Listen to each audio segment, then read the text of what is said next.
This is NDTV. And you're watching NDTV Prime. In association with Micromax. Nothing like anything.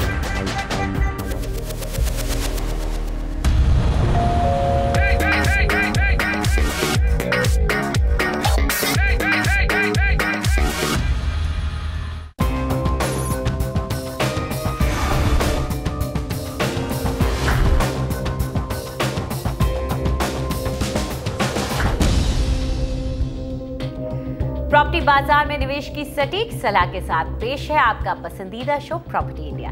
हमारे real estate experts के साथ जानिए कहां आपके बजट में मिल रही है सही प्रॉपर्टी और कहां पर निवेश आपका पैसा कर देगा दुगना। आपके सवालों के जवाबों और रियल एस्टेट की हर बड़ी खबर के साथ मौजूद हैं हम। नमस्कार, मैं हूं अंजलि स्टवाल। आप प्रॉपर्टी पर और ज्यादा जानकारी चाहते हैं तो हमारी वेबसाइट ndtv.com/property पर जाना मत भूलिएगा। तो चलिए सबसे पहले एक नजर डाल लेते हैं कि आज क्या क्या है खास। गुड़गांव में क्या 1400 एकड़ जमीन अधिग्रहण का ऐलान करके निजी बिल्डरों को फायदा पहुंचाया गया। सुप्रीम कोर्ट ने पूछा हरियाणा सरकार से सवाल। मोदी सरकार को मिली अपने ही मंत्रालय से लैंड एक्ट को बदलने की सिफारिश। क्या कमजोर किया जाएगा कानून। रिहायश निवेश के लिए शहर के कौन से इलाके हैं सबसे बेहतर, पाइए अपने सवालों के जवाब। और कोलकाता का राजरहाट इलाका बनता जा रहा है खरीदारों की पसंद।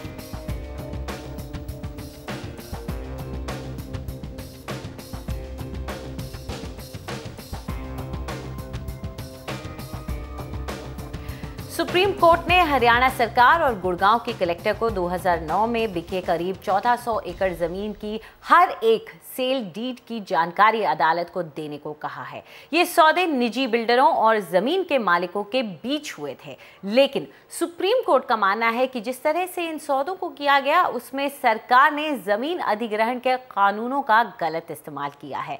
ऐसे में इस 1400 एकड़ का अब क्या होगा, जहां गोल्फ कोर्स एक्सटेंशन रोड के महंगे मकान मौजूद हैं। यही सवाल उठा रहे हैं यहां पर घर खरीदने वाले। इन सवालों के जवाब दे रही हैं वसुधा शर्मा हमारी इस रिपोर्ट में। गुड़गांव की गोल्फ कोर्स एक्सटेंशन रोड पर ये आलीशान प्रोजेक्ट काफी अरसे से आरोप झेलते आ रहे हैं कि ये जिस जमीन पर बने हैं वो कानूनी तौर से नहीं ली गई बल्कि अवैध रूप से हथियाई गई है। 2009 में हरियाणा सरकार ने ऐलान किया था कि वो रिहायशी और व्यावसायिक तौर पर 9 सेक्टरों 58 से 63 और 65 से 67 तक के विकास के लिए 1400 एकड़ जमीन अधिग्रहित करेगी। लेकिन सरकार ने 1894 के भूमि अधिग्रहण नियम को लागू करते हुए गुड़गांव के 8 गांवों की खेती वाली जमीन की अधिग्रहण के लिए पहचान की, जिसे किसान औने पौने दामों पर अपनी जमीन बेचने के लिए मजबूर हो गए। लोगों ने अपनी ज़मीन तो थी फियर में बेची थी, क्योंकि जब उन्हें पता चला कि उनकी लैंड एक्वायर होने वाली है, उस थ्रेट में आके, फियर में आके, ड्यूरस में उन्होंने अपनी ज़मीन कम दाम में बेची। पंजाब और हरियाणा हाईकोर्ट ने अपने जनवरी के फैसले में ये दिखाया था कि अधिग्रहण के फैसले के फौरन बाद निजी बिल्डरों को 94 लाइसेंस दिए गए। गुड़गांव में प्रस्तावित 1400 एकड़ का भूमि अधिग्रहण कभी हुआ ही नहीं, बल्कि राज्य सरकार ने सिर्फ 8 गांव के 87 एकड़ जमीन का अधिग्रहण किया, ये कहकर कि इसका इस्तेमाल सार्वजनिक सुविधाओं के लिए किया जाएगा। लेकिन याचिकाकर्ताओं का आरोप है कि इस जमीन का अधिग्रहण सार्वजनिक सुविधाओं के लिए कम बल्कि प्राइवेट बिल्डरों को फायदा पहुंचाने के लिए किया गया है। उनका कहना है कि राज्य सरकार का पब्लिक पर्पस का दावा बिल्कुल बेबुनियादी है। आज उस प्रस्तावित 1300 एकड़ जमीन पर प्रीमियम प्रोजेक्ट्स बन रहे हैं और महज 85.9 एकड़ पर राज्य सरकार की अस्पताल, थाना और दमकल जैसी सुविधाएं बन रही हैं। याचिकाकर्ता आरोप लगाते हैं कि राज्य सरकार के ये दावे भ्रामक और हास्यास्पद हैं कि वो विकास का काम करने के लिए बाध्य है। 1975 का हरियाणा विकास व नियमन कानून स्पष्ट तौर पर कहता है कि या तो बिल्डर सरकार को मुआवजा दे या फिर अपनी जमीन दे। लोगों के हित के नाम पर ली गई जमीन निजी फायदे के लिए इस्तेमाल नहीं की जा सकती। तो अब 1400 एकड़ पर फैले रियल एस्टेट बाजार का क्या होगा। इन सेक्टरों के 35 प्रोजेक्ट्स में 15,000 से भी ज्यादा घर हैं। ज्यादातर सभी 9500 रुपए प्रति वर्ग फुट की दर पर बिक चुके हैं और आईरियू से लेकर MR, MGF, M3M, और BPTP से लेकर बेस्टेक सभी रियल एस्टेट की बड़ी कंपनियों के गोल्फ कोर्स एक्सटेंशन रोड के इन सेक्टरों में प्रोजेक्ट्स हैं। हमने उनकी राय जाननी चाही तो आईरियो के प्रवक्ता ने बताया कि आईरियो साफ तौर पर यह कहना चाहता है कि गुड़गांव के सारे प्रोजेक्ट्स की जमीन ना तो सरकार ने आईरियो को बेची है और न ही आईरियो ने इसे सरकारी अधिग्रहण प्रक्रिया के तहत खरीदी है। ये जमीन आईरियो ने खुले बाजार में खरीदी थी। इसी इलाके में एक और बड़ी कंपनी MRMGF ने भी कहा, हम ये बात दोहराना चाहते हैं कि MRMGF के प्रोजेक्ट इस आदेश से प्रभावित नहीं हुए हैं, क्योंकि प्रोजेक्ट की जमीन अधिग्रहण की प्रक्रिया शुरू होने के बाद धारा 4 के तहत नहीं खरीदी गई है। MRMGF की जमीन और प्रोजेक्ट्स पर सुप्रीम कोर्ट के आदेश का कोई असर नहीं पड़ेगा। याचिकाकर्ताओं के वकील का कहना है कि ये कानूनी जंग सुर्खियों में इसलिए है क्योंकि इन 85 एकड़ के बड़े जमीन मालिक चाहते हैं कि उनकी जमीन भी अधिग्रहण से बच जाए। बाकी सब जस का तस है। जो प्रोजेक्ट्स बन रहे हैं वो किसानों और बिल्डरों के बीच होने वाले निजी करार का नतीजा है। अदालत ने ये जरूर कहा है कि इनके अधिग्रहण में गड़बड़ हुई है, लेकिन वो सारे निजी रिहायशी प्रोजेक्ट्स इस मामले के तहत नहीं आते। जो बचा हुआ 1300 एकड़ लैंड था उसके बारे में हाईकोर्ट ने कोई भी अपना ओपिनियन व्यक्त ना करते हुए उन्होंने सिर्फ ये कहा, क्योंकि कोई ना ही बिल्डर उनके सामने ना ही लैंड ओनर्स ने चैलेंज किया है किसी भी तरह से उसको कि कोई सेल डीड गलत थी या फिर हमारे को किसी थ्रेट के अंदर किया था। बट क्योंकि वो इशू कोर्ट के सामने नहीं था, कोर्ट उसमें ना जाते हुए सिर्फ उन्होंने 85 एकड़ का जो एक्विजिशन था वो क्वैश कर दिया था। इससे निजी घरों के खरीदारों को तो राहत मिलेगी, लेकिन बड़ा मुद्दा यह है कि सरकार जो कभी जमीन के विकास के काम में सहायक हुआ करती थी, अब जमीन को हथियाने का काम कर रही है। गुड़गांव में कैमरा पर्सन नीतिश अत्री के साथ वसुधा शर्मा, NDTV। तो इस पूरे मुद्दे पर चर्चा करने के लिए हमारे साथ स्टूडियो में मौजूद हैं आलोक कुमार, जो कि federation of apartment owners association से हैं, और साथ ही हैं मुनीश उपाध्याय, जो कि वकील हैं, पार्टनर हैं SNG and partners advocates and solicitors के। आप दोनों का स्वागत है। मुनीश, सबसे पहले तो ये सवाल आपके सामने रखना चाहूँगी कि ये किसके लिए सबसे बड़ा जी का जंजाल बनने वाला है? उनके लिए जिन्होंने मकान खरीदे, कानूनी जंजाल, या उनके लिए जिन्होंने इस लैंड को खरीदा यानी कि बिल्डर, या फिर हरियाणा सरकार के लिए?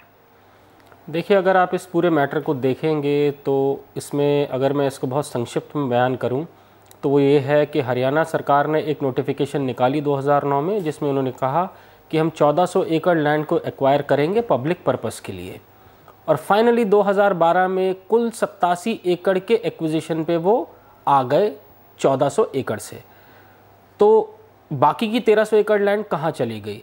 जब हरियाणा सरकार ने नोटिफिकेशन निकाली तो वहाँ जितने भी गांव वाले रहते थे वो एक पैनिक में आ गए कि हम इसका क्या करें। तो प्राइवेट बिल्डर्स ने उनको अप्रोच किया और बोला कि हम आपकी लैंड को ख़रीद लेते हैं और आगे जो भी कॉम्पनसेशन मिलेगा वो हम ले लेंगे, क्योंकि गाँव वालों को ऐसा लगा कि शायद कॉम्पनसेशन बहुत ही कम मिलने वाला है। और जैसे ही प्राइवेट बिल्डर्स ने वो लैंड खरीदी, उन्होंने जाके लाइसेंसेस के लिए अपनी एप्लीकेशंस लगाई, और उस लैंड पे जो कि सरकार ने कहा था कि हम पब्लिक पर्पस के लिए एक्वायर करेंगे, प्राइवेट बिल्डर को उन पे लाइसेंसेस दे दिए गए। तो उसके बाद वो गांव वाले अपने आप को ठगा हुआ महसूस करते हैं कि जो कौड़ियों के भाव में उन्होंने उस समय के मार्केट रेट पे ज़रूर बिल्डर को बेचे होंगे, लेकिन उनको बिल्कुल ऐसा आभास नहीं होगा कि वो लैंड के ऊपर कमर्शियल और रेजिडेंशियल के लाइसेंसेस ग्रांट होने वाले हैं।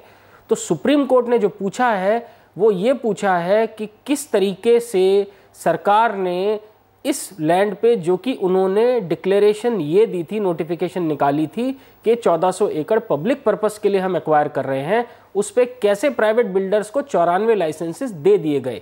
तो इसमें सारी जवाबदेही मेरे हिसाब से लीगली हरियाणा सरकार की बनती है कि किस तरीके से उन्होंने इस सारी बात को चेंज करके ये कार्रवाई की। बिल्कुल। यहाँ आलोक, आपको क्या लगता है, आखिरकार अंत में लोगों ने अपनी मर्जी से ही लैंड को बेचा, और लेकिन जाहिर सी बात है वो ठगे गए, उनके साथ एक तरह से धोखाधड़ी भी कही जा सकती है, क्योंकि उन्हें पता नहीं था कि वहाँ आगे क्या होने वाला है। लेकिन ये सारा जो झमेला बन रहा है उसमें आखिर में जो फंसेगा इंसान वो है खरीदार, जिसने वो मकान खरीदा। आप क्या मानते हैं कि क्या जब भी कोई लैंड को लेकर के कोई विवाद आता है, क्या उसमें आखिरकार बायर ही नुकसान में रहता है? ये अंजलि, आपने बड़ी बढ़िया सवाल आपने उठाया है कि वाकई आप अगर थोड़ा सा पास्ट भी देख लीजिए, बगल में नोएडा है, ग्रेटर नोएडा है, जीटीए है, गाजियाबाद है, एनसीआर में आप जहाँ भी देखिए, जहाँ भी लैंड से रिलेटेड प्रॉब्लम जब भी रेज होता है, लास्ट में आपको लगेगा कि सब लोग निकल जाते हैं और बायर फंस जाता है। मतलब ये समझने वाली बात है कि, और उसके साथ कोई खड़ा भी नहीं होता। वो कहता है यार वो तो 20-25 लाख या 30 लाख या 50 लाख या 1 करोड़ रुपया लगा के जो बायर कहीं से लोन लेकर वो फ्लैट को ख़रीदता है और बाद में इन सब प्रॉब्लम में फंस जाता है, उसके पास एक ही चारा रहता है, कोर्ट। ना अथॉरिटी उसकी बात सुनती है, ना बिल्डर उसकी बात सुनती है। और लैंड एक्विजिशन में अगर कोर्ट भी अगर कोई ऑर्डर दे देती है तो वो उसके ऑर्डर इस तरीके के रहते हैं कि वो बायर को कंपनसेशन बहुत कम केसेस में मिलते हैं। आप अगर ग्रेटर नोएडा अथॉरिटी में देखिए, अगर नोएडा एक्सटेंशन काफ़ी हॉट मुद्दा रहा है लैंड के प्रॉब्लम को लेके, वहाँ जो प्रॉब्लम्स रेज हुए सब लोगों ने देखा, 2 साल तक प्रोजेक्ट बंद रहे। लास्टली क्या हुआ, लास्टली जो एफएआर एक्स्ट्रा दे दिया गया बिल्डर को, लेकिन वो सारे पैसे जो बिल्डरों ने लगाने देने थे किसानों को, वो कहीं ना कहीं से उन्होंने बायर के ऊपर नोट बना के दे दिया। तो जो बायर को तो ये देखना था कि उसको लोन लेकर उसने वो ईएमआई पे कर रहा है, उसको जब रजिस्ट्री का टाइम आ रहा है तो सडन उसको लग रहा है कि वो 6-6 लाख रुपए एक्स्ट्रा वो पे करने हैं। तो कहीं ना कहीं से यही लगता है कि भाई अगर अथॉरिटी का अप्रूव्ड लगा है, बायर तो यही देखता है कि भाई हुडा का अप्रूव्ड लग गया, नोएडा अथॉरिटी का अप्रूवल आ गया। अरे भाई, तो अप्रूवल का मतलब क्या है? जी, मेरे ख्याल से तो ये खोखला सा हो गया है। खोखला सा हो गया, बिल्कुल। मुनीश, यहाँ आपसे ये जानना चाहेंगे कि अब आगे की क्या आपको लगता है कि कार्रवाई रहेगी? क्या इसमें हरियाणा सरकार को अब जवाबदेही देनी पड़ेगी? और जो लोग जो वहाँ पर मकान खरीद चुके हैं, आप उनके लिए क्या कहना चाहेंगे? क्या वो सेफ महसूस करें? देखिए, मैं समझता हूँ कि सुप्रीम कोर्ट ने बहुत ही एक उम्दा डिसीजन तो अभी नहीं दिया है, लेकिन जो कार्रवाई की है वो आगे आने वाले समय के लिए इस तरीके के घालमेल जो अथॉरिटी और प्राइवेट बिल्डर्स मिलके करते हैं लैंड के ऊपर, जिसमें कि जिसकी लैंड ओरिजिनली है, फार्मर है, उसकी लैंड उसको ठगा जाता है और आगे आने वाले अलॉटी के मन में शंका रहती है कि जो उसने पैसे लगाए हैं वो पैसे सेफ हैं या नहीं हैं।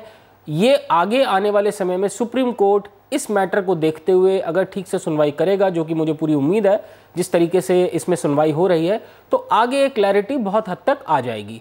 जहां तक इसमें अलॉटीज़ हैं, मुझे नहीं लगता कि अलॉटीज़ को कोई अनसिक्योर या अनसेफ होने की ज़रूरत है, क्योंकि आज जो मुद्दा है वो हरियाणा सरकार और सुप्रीम कोर्ट के बीच में है। सुप्रीम कोर्ट ने बिल्डर्स को इवन नोटिस भी नहीं दिए, क्योंकि बिल्डर्स की अगर आप देखें तो एज सच कोई गलती प्राइमा फेसी नहीं दिखती है।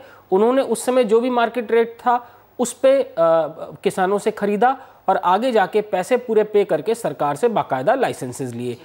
तो यहाँ पे एक बहुत अहम बात मुनीश ने कही है, वो ये कि जिन लोगों ने वहाँ मकान खरीदे हैं उन्हें चिंता करने की ज़रूरत नहीं है, और ये बहुत ज़रूरी बात है। आप कुछ कहना चाह रहे हैं? मैं मुनीश से यही पूछना चाह रहा हूँ, मुनीश लॉयर भी हैं, कि मुनीश ये अप्रूवल जो अगर दिया जाता है उसका मीनिंग क्या रह जाता है? देखिए आलोक जी, आपके इस सवाल से मैं पूरा इत्तेफाक रखता हूँ, और पिछले कुछ दिनों में नोएडा एक्सटेंशन है या एनसीआर में है या देश में भी ऐसे कुछ डिसीजंस कोर्ट ने दिए हैं जहाँ पे ये जो कंप्लीट प्रोसेस है कि लैंड एक्वायर की गई, अथॉरिटी के लिए एप्लीकेशन लगाई गई, लाइसेंसेस दिए गए, और उसके बाद कोर्ट ने जाके उन चीज़ों को कैंसिल किया है या कहीं ना कहीं जवाबदेही रखी है बिल्डर्स के ऊपर या सरकार के ऊपर जो लाइसेंसिंग अथॉरिटी है।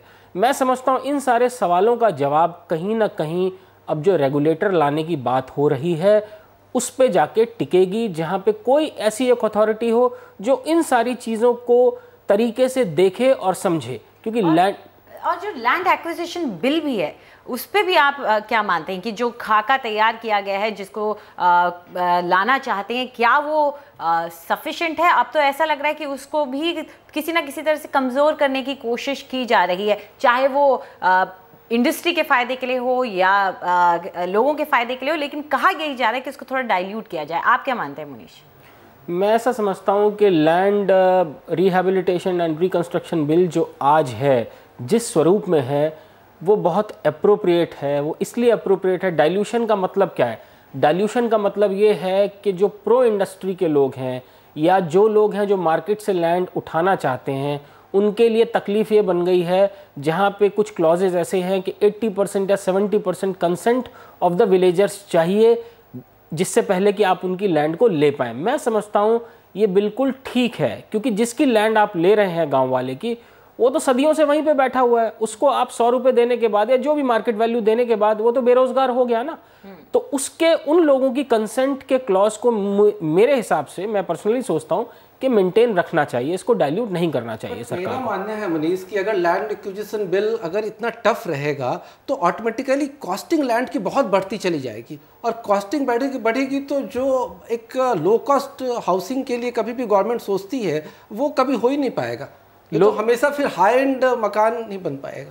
ये देखिए, लो कॉस्ट हाउसिंग की जो बात है, आप आज की डेट में देख लीजिए, जिस तरीके से लैंड एक्वायर की जाती है, जिस कॉस्ट पे लाइसेंसेस एक्वायर किए जाते हैं, उसके बाद जिस प्रीमियम पे फाइनली अलॉटी को अलॉट होते हैं, आप अपना पूरा गणित करके देख लीजिए, उसमें बहुत ज़्यादा मिसमैच है।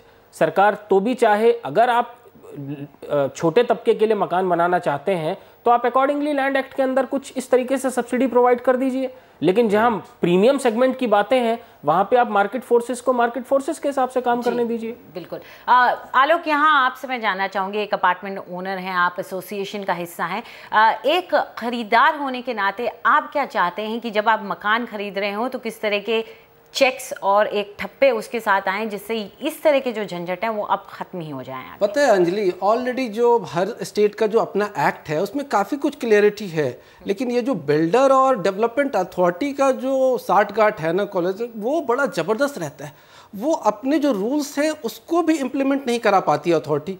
मेरे ख्याल से तो सारे अथॉरिटी को कम से कम इन सारी घटनाओं को देखते हुए जो अपना एक्ट है वो भी, मनीष तो सही बताएंगे कि अपना वो एक्ट जो है वो भी सही ढंग से इम्प्लीमेंट करा दे।